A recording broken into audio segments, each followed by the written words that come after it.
Okay, good morning mga kabagis dyan. Meron akong ibibigay na tips sa mga kapwa drivers ko na madalas dyan sa kalye. Unang-una yung mga newbies, yung mga bagong driver at saka kagaya ko rin na tumagal na rin dyan sa pagmamaneho dyan sa kalye. Napaka mahalaga na malaman ng bawat isa sa atin na mga drivers.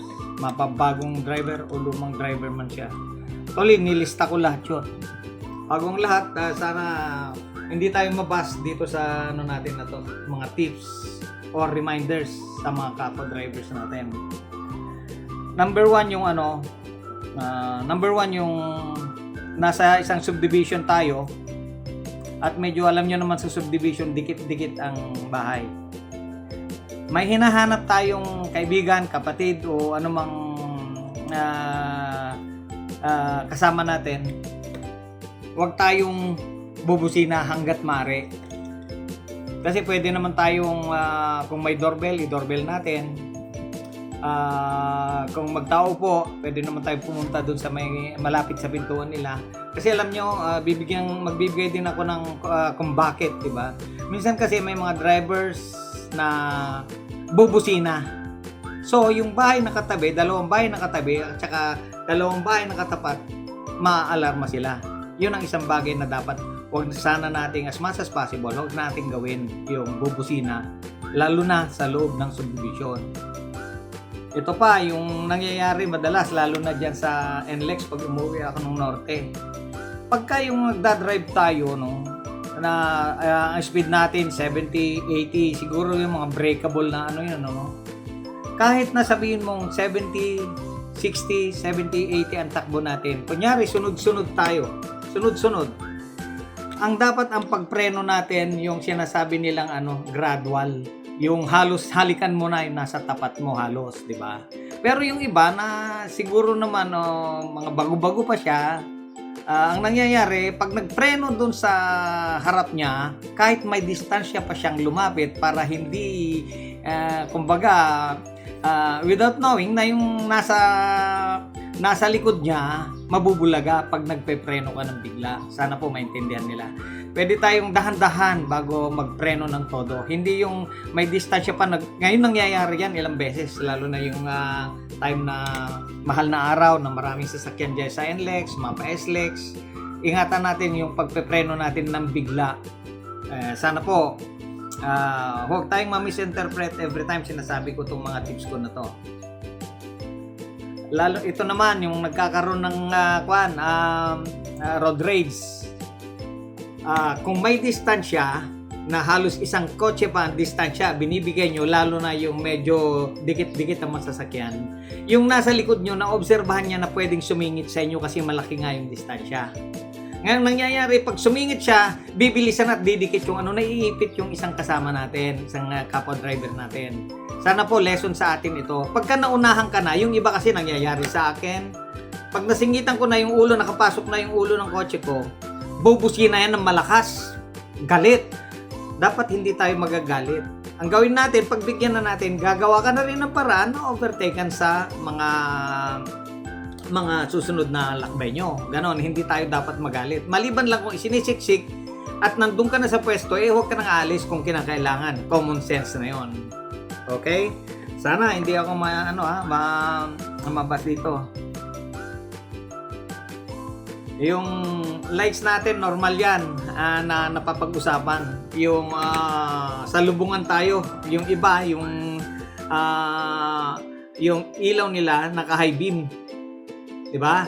Na i-practice natin na nakababa yung low beam natin, yung ilaw natin, yung headlight nakababa para hindi tayo kumbaga mamumura ng kasalubong natin. Ingatan natin yung mga yon kasi cause din ng aksidente yon. Ito pa, isa pa, number 5 kasi 12 yata to. Number 5, kunyari yung nasa traffic way kayo ng two-way pero smooth lang ang takbo ng mga sasakyan, hindi mabilisan. Nangyayari ito na magbubukas ka ng kotse, kunyari dudura, magtatapon ka ng isang bagay, magbubukas ka ng kotse, ano yon, red flag yon, kasi ang dami na rin nangyaring ganyan. Pagbukas niya, dumaan yung motor, bangga, aksidente yon. Huwag natin kakalimutan yon as we go along. Number 6, yung signal light natin. Lalo na doon sa highway na mabibilis na sasakyan natin, mag-change lane ka. Kailangan magbigay tayo ng distance para tayo mag-signal light left or right. Okay? Number 7 ko, yung minsan tinatanong sa FB, yung mga babae na mga bago ang sasakyan, ano yung cambio nila pataas pababa.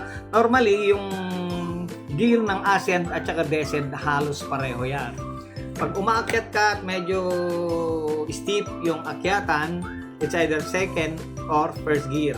Ganon din pagka mapabulusok naman ang sasakyan natin, it's either second or first gear.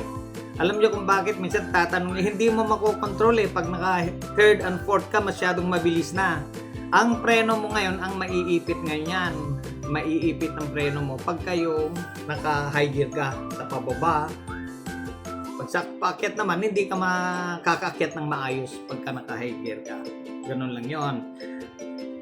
Pagka may nung araw, pagka may speeding car behind, kumbaga sa likod mo, na parang isip natin nung araw, lalo na kabataan ko, akala ko mayabang yung overtake, makikita mo sa rear view mirror mo.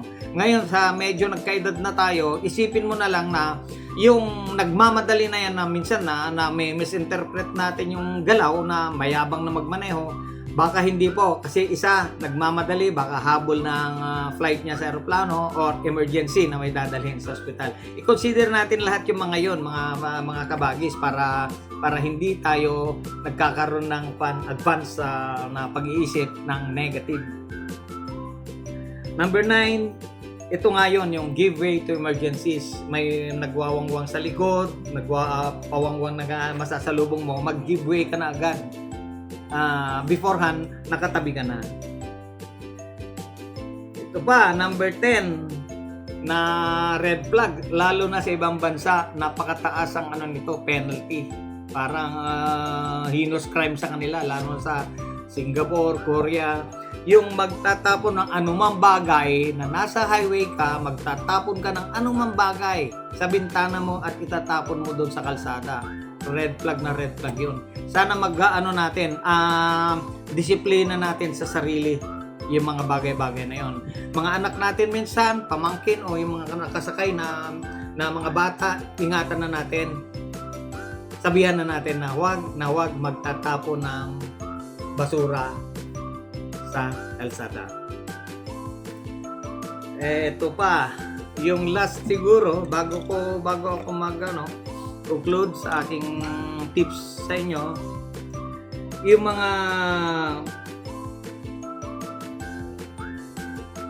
yung patience natin sa pagdadrive.